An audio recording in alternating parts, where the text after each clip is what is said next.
Hello, welcome. If you've joined us before, I am Robin Sachs, and my partner in crime here is Lindsay House. We are two coaches who are bringing you some success talk and free coaching. Let's just face it, it's free coaching sessions uh, that we're calling the ABCs of Success for 2022. And all year we have gone through LinkedIn Live by LinkedIn Live, letter by letter of the alphabet, to bring you each week a topic or topics based on that letter that we're on that will help you and maybe give you some tools, some tips, some thoughts, some perspective shifts, some mindset shifts, some ways to make your 2022 continue to be the best year ever. And today we are on the letter T.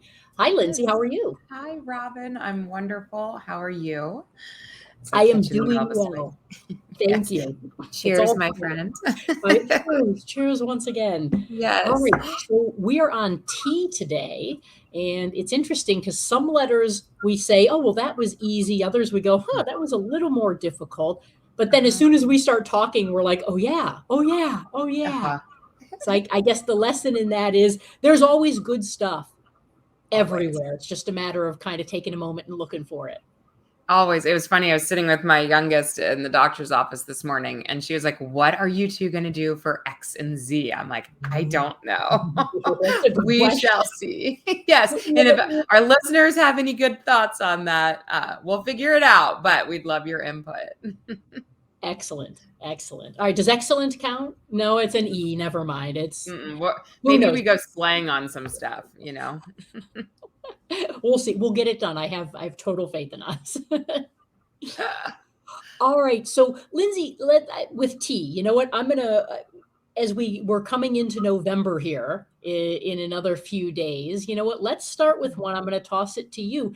Let's start with thankful as our first T. Yes, man, the month of Thanksgiving, right? And what if we all woke up and the first things out of our mouth or the first thoughts that we put down on paper were of Thanksgivings, of the things that we are thankful for. I know a lot of individuals work through gratitude journals. So call it what you want to, but the fact of the matter is that when we start with thanks, it's really hard to be thankful and also, or positive, negative, all in the same moment. And so that's what we're trying to do. We're trying to fill brain space, fill those moments with thankfulness so that the other negative thoughts that want to creep in there struggle a little more. It's not perfect. It just helps. And one of the coolest things I heard one time, it was out of a book, and now I'm going to blank on the title, but it was the author. He and his wife were on the verge of divorce. They were there, like already talking about grabbing lawyers. And he decided on Thanksgiving that he was going to, for 1 year until the next Thanksgiving, find one quality out of his wife every day that he was extremely thankful for. Sorry, putting my dog down. And it was hard in the beginning. It could be like as simple as, I like what she cooked tonight. And then what he found as the year went on, it was flowing easier. And then it was almost hard to stop at one. And truly by the end of this year, he was like, we were back to a married, healthy couple.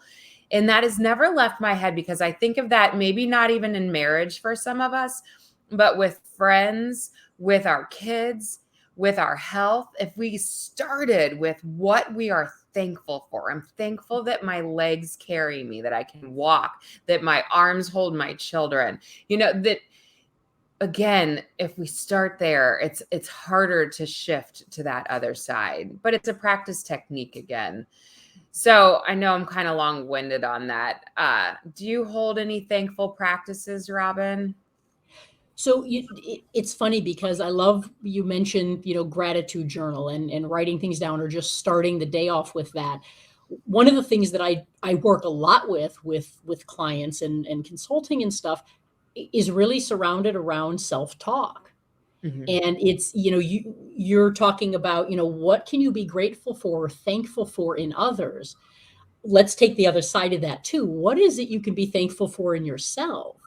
right? And you use a couple examples with, our bodies, right? My legs can carry, well, we're so quick to judge. Oh, my thighs are too big. Oh, I don't like that about me. Oh, look at this and what's happened. And we're so critical. We're so quick to judge ourselves. Yeah. And it sounds almost silly or too simple when you say it. But when you start to do it and remind yourself that, you know what, this is me and could I be healthier? Sure. But am I healthy enough to do a lot of things? Yes. Mhm. Right. Oh, my thighs are too big, but did they get me up and walk me around and get everything done in the day I need to get done? Yes. So Mhm. to be able to not even just go all the way to one extreme or the other, but learn to balance things out. Are there things we might be critical of in ourselves and other people? Sure. So it's not that it's good or bad. Of course, it's not nice or helpful often, right, to be doing that all the time. But remind yourself then, yes, and here's the other side of it too, right? Because there's always a reason people are behaving the way they are. There's always a reason we're doing the things we are. And so there's usually that other side of it. And if you can remind yourself of both sides of the equation, it becomes a little easier to find the things to be grateful for or thankful for. And Yes. it's what's the old saying? I don't know who to attribute it to, but if we all threw all of our problems in a huge pile and then walked up and looked at everyone's problems, we'd often grab our own back because we love to complain and see what's going wrong and what we don't like and what we're critical of and how everybody bothers us and blah, blah, blah, right? But then when you actually put it in the big picture context, you're like, okay, that's not so bad. I'll take that. Interesting. I've never heard that before, and I really like it. And Yeah. so, and I want to say it was one of the Stoics, one of the old, but it's, you stop and think about, if you kind of look at things to be grateful for, you'll find them everywhere because we go where our attention goes. Yeah. And because our self-talk default, no judgment, just awareness, your self-talk default is going to be critical. It's going to look for what's going wrong. That's goes back to caveman days, right? What's Mhm. going wrong? I need to be prepared. I need to be ready. And so we're always kind of on that edge of looking for what could go wrong so we could try and head it off before it does. But that puts us in a really bad habit of looking at everything that way. What are they doing wrong? What am I doing wrong? Right? What's going to mess up? What's not going well? So when you start to, and you, like you said, Lindsay, this has to be so intentional and deliberate, whether it's in the morning, whether it's before you go to sleep, whether it's if you find 30 seconds in your day somewhere, Yeah. stop and make yourself go, what's going right today? What am I grateful for? Right. And if you do something like a gratitude journal, if you just, open up a doc on your computer, it doesn't matter where you do it, but Yeah. brain dump it all out. And you'll be amazed at how, when you get it all out of your head, you can find a lot of things that are going okay and that you can be grateful for. And you can find things that you're not happy about. But when you get it out of your head, it's usually a lot less than when it's in your head, Mhm. because in our heads, we Always. make it up always. So Yeah. yeah, thankful. And I know that, again, in the States, we're coming up to Thanksgiving time, where for a lot of people, it's one time a year where you stop and think about this stuff or voice what I'm thankful for. You stop to even consider it. November or not, Thanksgiving or not, wherever you live, whoever you are, try and make a point. Maybe this is our homework for this Yeah. week, is Yeah. find time every day. It can literally be 10 seconds. It can be one thing. So don't even tell yourself you don't have the time, because you're lying. Don't lie to yourself. Not a good thing. Take 10 to 30 seconds every day for the next week, and at least one thing you're thankful for. And you'll be amazed at how you'll start to see that more and more, like you said in your example, right? If I just make myself start doing it, it gets easier and easier to the point where I can't not see that stuff. Mhm. And that, I think, is an amazing goal to shoot for. I totally agree. And actually, you already segued us into a couple more. I'm gonna throw tolerating your way in 1 second, because tolerating self, tolerating others. But if individuals are going, I don't even know where to start with the thankful piece. Just as an example, literally when you wake up, it can be like, I'm so thankful I have breath in my lungs. When I go wake my kids up from school, I will just say a quick, I'm so thankful that they're breathing, that they're alive, that we're going to get to spend a morning together. Like, it's really simple practice is what Robin was describing. I think that a lot of people feel like they need these long lists. And it's just taking those little moments throughout the day. I'll even do dumb stuff like, I'm really thankful my pool heater is working, because I've had months where it hasn't been, you know? So like, I'll walk up to something where we should expect it to work, but I'm thankful. I'm thankful my lights turned on today. My heat's working, my air's working. Like, all those little things where we just take them for granted. And if we stop and thank everything, that starts your process. Okay. So tolerating, I'm going to flip that back your way, because you're such a middle ground. I love how you always bring things back to middle ground for us. And thank you. But where does your brain go with tolerating? Ooh. By the way, the answers are always in the middle. For anyone who wants to know, if you want to make your life simple, stay away from the extremes. I don't care what they are. Stay away from it. The answer is in the middle 100% of the time. So it's a great place to learn to go to or live, which is pretty amazing. Yeah. You can also then talk to anybody, because you're never so offending one side or the other. You're always kind of here seeing a little bit of each side. From an effective communication standpoint, it's a wonderful skill to develop as a skill, which is pretty cool from a communication standpoint too. So thank you for that. Also, a little coaching lesson, because I can't not. The coaching urge overtakes all the time. Okay. But moving on. So tolerations, there's a concept in coaching that's known as tolerations. And this idea that, what are you tolerating? What are you willing to tolerate? What are you not willing to tolerate? And it's not just with other people, which is where our minds often go, because anytime we're thinking of what's stressing us out, we usually look outside of ourselves. Those people, this situation, it's the money, the traffic, the weather, the whatever, the stock market. We're always looking outside of ourselves. And with tolerations, understand that what you tolerate from you is the single most powerful choice you have. And one of the first things I'll have a talk with coaching clients, if it's needed, is, the first thing you need to do, and you're either going to do it or not. And that's going to determine whether you need more coaching or not, because you're not going to receive it if you don't do this one thing first. You have got to stop tolerating your own BS. In other words, you have got to stop lying to yourself. You have got to stop telling yourself things that have no basis in reality. You have got to check in with that self-talk.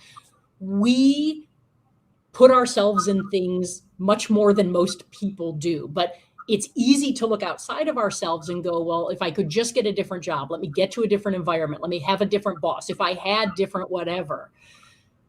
That's going to be my answer. And any of us could answer this. How often have you thought that, made a change, and it hasn't changed anything? Right? You're just going from one situation to another, one type of person to another of that type of person. That happens often. And the reason that happens is because we don't actually check in with some things that we have a lot of control over that we don't ever think about. And this is based in tolerations. So one of the things that would be really cool to do and would serve you absolutely, no matter who you are, no matter where you are, no matter what level of anything you are, sit back, and I want you to really think about, what are some things that you yourself do that if you saw somebody else, if you saw a friend doing them, you would call them out on immediately? It's so glaringly obvious. What would you call someone else out for doing that's something you do? That's an example of, how do I figure out what I need to stop tolerating in myself if I want to move on? So, and sometimes you can just start to listen to what you say, because we often find the things in other people that we're actually doing. What is it? There's all kinds of psychology around the things that bother us most about other people are often things we do that we do not have an awareness that we do. And so start paying attention to the things in others that you go, why would you put up with that? Why wouldn't you say this to that person? Why don't you just go do this? And then sit back and go, when do I do that stuff and I don't call myself out on it? That is huge, because the idea here is the more you can put yourself in a place of choice, the more in control of your life you are. And so with tolerations, the idea is, if I keep saying one thing, but everything I'm doing is the opposite of this, it's never going to get me that. I either need to stop saying I want this because I'm lying, or start doing the things that get me here. Right? It reminds me of the parents that say, do as I say, not as I do. Don't do that with yourself. It's ridiculous. And it's, I'll get on a total soapbox with. I know. Oh. We've all Yeah. said, and that way too many people still say, and then wonder why their kids don't do what they want them to do. But different discussion for a different day. You know, it's call your BS out, call your own stuff out. And that's what I mean by stop lying to yourself, stop putting yourselves in positions and then complaining about the positions. Stop doing those things. And I hate to say it, either put up or shut up. Do it or don't do it. But if you're not going to do it, stop talking about it until you're ready. And that's okay to do. But you can't have it both ways. And if you're constantly doing this and constantly saying this, and these are opposite things, Yeah. one of these things has to go. Yeah. And that's where you have that moment of choice to go, what am I going to tolerate anymore from myself and what am I not? That's empowering. It is. What do you think about tolerations? Oh man, I feel like you nailed it. This is a moment of, we're going to have an episode of truth. Like, I feel like speaking truth over everyone. Another T. It is another T. I feel like people need to maybe hear from us from more of a, like, this is real, you know, like your tolerating is real. It is a put up, or like, quit saying it if you're not going to work towards it. And then I was thinking time was our other T. And this is going to come across a little bit like some hard truth as well. But I read this quote recently, or it was like a whole saying where it was saying, instead of saying, I don't have time, instead you insert, it's not a priority. So like, for example, if I'm not working on my growth because, instead of saying because I don't have time, you'd say because it's not a priority. I didn't make it to the gym today because it's not a priority. I didn't eat healthy today because it's not a priority. And I feel like it's going to make some people cringe a little bit to hear it that way. Like, it kind of makes me cringe saying it out loud, because my real me with coaching, and I feel like Robin's like this too, we're supportive. Like, we're exactly, you know, what do you need? How can we help you to get there? But I think this is one of those things in the quiet of your own day, where if you can hear yourself going, I just do not have time to do that. If you can just flip it for a second and really say, is it a priority? Because if it is a priority, this is kind of back to Robin's, you know, if I'm saying this, if I'm saying it's a priority, but yet I always find this other excuse for it. Why are those two things? And man, this goes deep. This is deeper than just saying, just do it. Pick yourself up by your bootstraps and just make it happen. Like, we started to talk about this on our last session, but we have these schemas, these things that are built into us since birth, since our environments, since, like, we have reasons why we believe things, why we say things, why we act the way we do. And sometimes if you feel, here's another homework assignment, if you feel like you can understand what Robin and I are talking about, as far as my language is not matching up with my actions, something is incongruent, we might need a professional to help us unpack that and understand what to do with that incongruency. Because if it was that easy, that if we could say, I know what to do, I just need to do it, then we'd all be doing it. We'd all be at the gym. We'd all be grocery shopping. We'd all be cooking. Like, it's not that easy. And that's why coaching is a beautiful thing. But again, first level is always insight. And so again, to be able to say, instead of saying, I don't have time for, insert, it's not a priority, where does that leave you and make you feel? Can you think of some examples with that off the top of your head there, Robin? Like, Sure. And, you know, I want to take something you said also, Lindsay, you know, a lot of, again, as somebody who works a lot with confidence and self-talk and communication, one of the things that's really important that you hit on is your words matter. and your choice of words matter. And you brought in how it makes you feel. And I want you just to think about this. Try this for a moment. I'm going to say these two things, and just as soon as I say them, think about how they make you feel, right? And I'll use your example, Lindsay. I don't have the time today. Versus, I'm going to choose to do that tomorrow.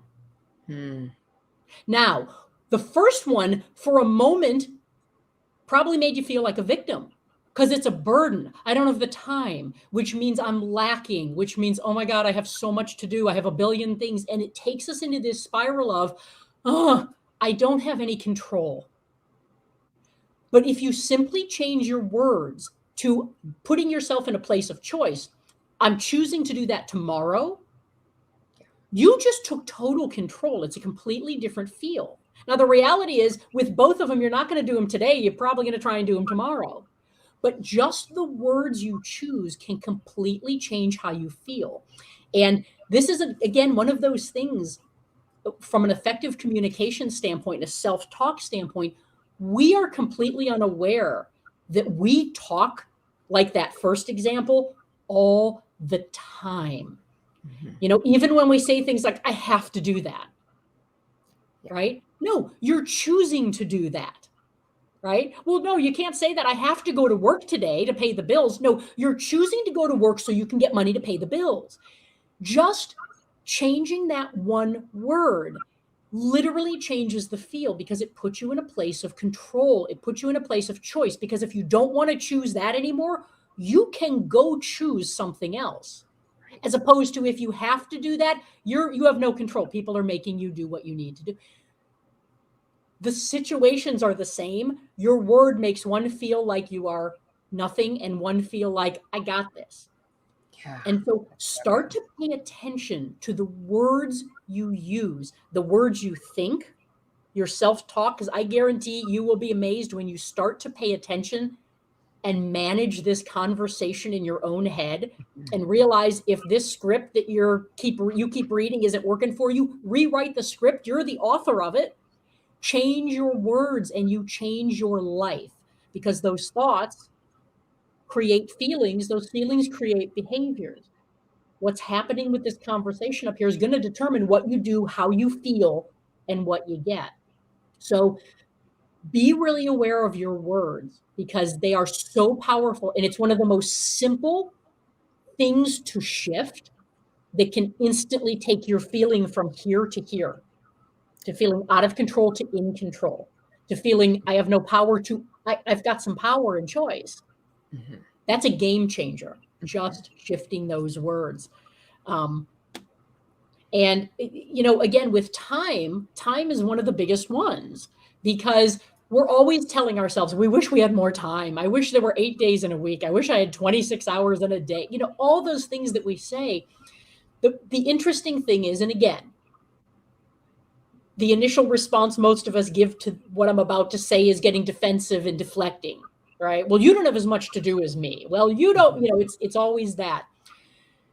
We have like 7 homework assignments already, Lindsay, with this episode, but another one might be, if this serves you, or if you want to just be curious, because I guarantee doing this, you will have an amazing aha moment. You'll have epiphanies, I guarantee.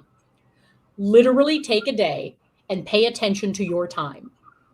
And I don't just mean, oh, I had this meeting on the calendar and then I did this and I did this. I'm not talking about your calendar. I'm literally talking about, and there are apps that do this, that will do this for you. So go find one of those free apps. You can just Google it and it will literally, every time you're on a device, it will tell you exactly what you're doing, right? If you go do something, you can say, I went to the bathroom. I went to grab coffee. I did this. I had a conversation for 20 minutes with this person. You can add things, but it will capture most of it for you. You will have your mind blown at where your time goes every day and how much time you actually have that you give to things that have no purpose for you. And so if you have things you want to give your time to, you don't need more time. What you need to do is look at where you're giving away time that you don't need to be, and then grab that time and put it here. You have all the time you need. And so I could talk about this for days, Lindsay. So I need to toss Oh, it. no, I agree. My brain goes everywhere with this. One of the things with time, as you were starting to say it, I think it's like this moment that we can let ourselves off the hook for a second. It feels Mhm. good to say, I don't have time, whether we realize it does or not, because now I don't have to go do that action that I'm telling myself I want, but I have a reason why I can't go do it, when it really is, it is still a choice. And when I think about how people fill their day, what I wanted to point out with this is sometimes areas that we fill a time slot with, we think like has to be part of our day. So this is a dumb example, but TV at night, that I don't think people realize how much time can be sucked up in television time. If you've ever pulled the TV out of your life for a little bit, it's interesting to see how much time comes back in. And I feel that way for some people with social media, or take your phone away from you. And now all of a sudden there's time to read, which I hear a lot of people say, I wish I had time to read, or there's time to call that friend. I don't know. So it's just, I love your idea of really tracking it. Utilize the app, utilize good, just pen to paper, however you want to do it, but get some of that time back. Don't let social media have it. Don't let TV have it. They have everything set up nowadays where it's like, I mean, I literally felt this way. The second an episode ends, it's like, I've got to push play and get to the next one because of how they're purposefully set up. And it takes a lot of willpower to shut that TV off. So sometimes it's like, just don't start it in the first place if you're seeking to have some of that time back. I don't know. Time's a tough one. I think. And you know what, Lindsay? Based on what you just said too, I have another T. Can I throw in just really Oh, quickly? please. Yeah. Timers. Use them. Yes. So here's the thing too. It's not that you have to give up doing things that you truly enjoy doing, right? If you come home and you want to watch that episode or two of the show that you're streaming, right? Then Yeah. allow yourself to do that. The problem is, right, what do? We sit there and we watch a third one and a fourth one. And if it, right, we extend that time, right? Or if I'm on Instagram and I'm looking at stuff, you don't just go onto social media to look at something and then come off. You go into social media to look at something and you get sucked in, and a half hour later, you're like, okay, what do I got to put this away. Yeah. Right. So think about this T of timers. Use them. We all have this in our hand, right? All the time. Every one of them has a timer, a stopwatch on them. Go ahead and set little notifications for you so that I'm going to go look at my social media for 15 minutes. Give yourself permission to do it. And when that timer dings, turn it off and go do the next thing, right? If I'm going to watch an episode of my show tonight, because that's how I unwind, watch the episode.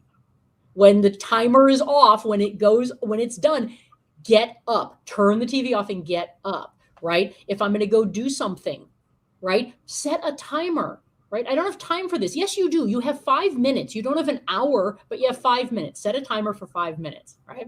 I need to complain about something. There's something I do with clients all the time called the vent clock. Use your vent clock. Go ahead if you need to complain.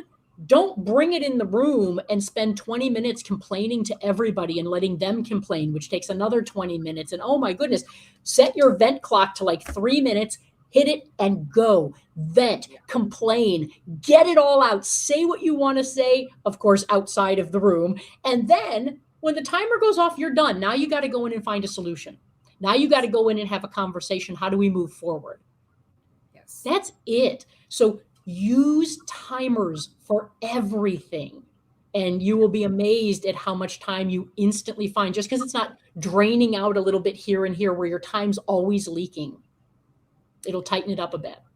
It will. And last little tidbit, and then I'll really be done with this. But most of us have Alexas or Echoes sitting places within our home. Like, so even as you walk through the kitchen, hey, Alexa, set my timer for an hour, because I think sometimes even the action of having to type in something could be enough for somebody like, I'm not doing it. But on your watch or on your timer, use them. Use them. Google. Yep. Let me know when 10 minutes is up. Yes. I just said it and it came on. See, that's how it's like, what do you need? It just said timer is running for 10 minutes. Starting. Look at that. I said it. So it easy. That's literally how easy it is. You have a personal assistant with you 24/7. If you're not using that personal assistant to keep you on track and get Yes. everything you want done effectively and efficiently, you're missing an opportunity to find a ton of time every day in your life. Yep. Yeah. 100% agree. So good. Man, I feel like we've hopefully spoken a lot of truth over everybody today. And you know what? Leave, I'd love to throw one more back at you. I know we're at our time that we like to stop yeah. at, but I'd love you to just talk for a couple minutes, Lindsay, about this idea of to gather. Yes. Which comes back to getting some of our time back. If anybody follows me at all on my podcast, Direction Not Perfection, I talk a lot about, I really like this woman. Her name's Jennifer Zumbiel, and she has a company called To Gather Moments. And she's got a sticker game where if you sit at the kitchen table all together, you gather together, then you are all of a sudden conversating, you're communicating with those around you. And man, it just opens up this world of, I challenge everyone to do this. When you sit together, and it doesn't have to, for some people, it can't be a kitchen table. It can be in the car. It can like going to a soccer practice. It could be a walk and talk. It could be a date night. Like, and she even has different games for each one. But I just thought it was important because I think when our time comes back purposefully for us and we're taking back control of it, now we can be intentional about what we put back into it. So you think about doing some communication games with kiddos in the car or a spouse out, your world just starts to like right itself a little bit. It's amazing when we take our time back, feel control. You mentioned power earlier, that we're choosing to do what we're doing throughout our day. I mean, I dare you to try any of this and then lay your head down at the end of the evening and tell me that you don't feel so much better about your day because your day didn't control you. So kind of off topic, but To Gather Moments, she has a podcast called Families That Stick Together. But that was my other T, was to gather moments, purposeful, intentional moments, so that we are proud of ourselves at the end of the day.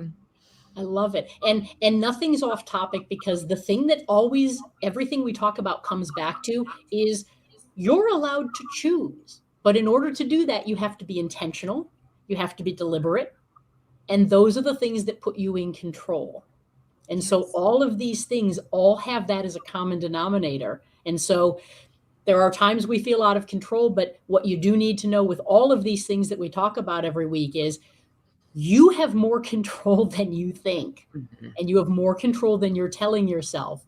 And it doesn't take a whole lot. Sometimes it takes grabbing one little thing and going, I never thought about it that way, or I never Yeah. looked at that, or, oh, that's an interesting tip or tool. Let me try that. Try is another T. Don't try, do. Do or do not do, Yoda. Stop trying. Go do things, because only when you do them are you able to go, wow, that worked for me, or it didn't. Right. And people oftentimes say that'll never work. But if you ask, have they ever tried it? The answer is no, because if they tried it, you already know it works.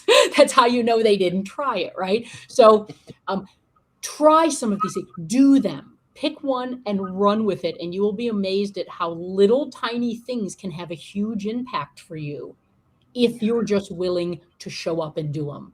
Yeah. And that's Yeah. really Oh, that common denominator. So so good. Lindsay, Yes. I'm thankful for you and our time together. Right back at And you. yeah, Yes. we're on you next, and then we've got some of the the XYZ. So we need to start thinking these next few weeks I know. between now and the end. It's about to get good. It is. It's about to get creative. We'll Yeah. definitely go there. So, all right. Well, until next time, thank you, Okay. audience. Hope you got something good out of it. Lindsay, go. Agreed. And I just quickly wanted to throw this out. I'm running a November accountability group. If it's time for you to do instead of try, November 7th through the 11th, it's just $20. You jump in and you set intentions or goals, however you want to say it. We hold each other accountable every day. And then we assess how it went and see if we can carry that momentum through the whole month of November. And then we do it again in December, get us through these holiday months with intentions. Okay. I don't want to pop out in January going, man, I'm behind the 8 ball. I want all of us to feel like I've already been working on this. I'm 2 months in. So Okay. That's And where I that's want awesome that you're doing that, because the missing piece, 99% of the time as a coach, we realize the missing piece is you kept trying to do all this stuff on your own. Yeah. And the reality is, no matter how good you are, to be able to have a third party looking in going, did you notice this? Are you aware of that? Here's another way to think of that, or do this. That is absolutely priceless. And until you have that, regardless of what it is, whether you hire a coach or take a class, accountability groups, phenomenal. Jump into Lindsay's group if that's of interest to you. Even if it's a friend or an online partner, find somebody to be that person. And if you don't want to spend a lot of time because you don't want to prioritize that, but you want it, Lindsay just gave you an easy way to do it. So go on and pop into there and boom, you got an accountability partner like that. Yes. So let's just throw out our websites. You can come sign up for that on my website at healthaccountabilitycoach.com. And Robin? You can find me, follow me, or connect with me on LinkedIn anytime if I can be of value. You can also get me through my website, robinjsachs.com. Lots of free videos, free articles, all kinds of good stuff. You can learn a ton, and you can also work with me if that's something of interest. Yes. Thank you. Thank you. Thank you, everyone, for coming today. And Robin, as always, thank you. Thank you, Lindsay. We'll see you next time. Take care, everybody. Have an awesome day.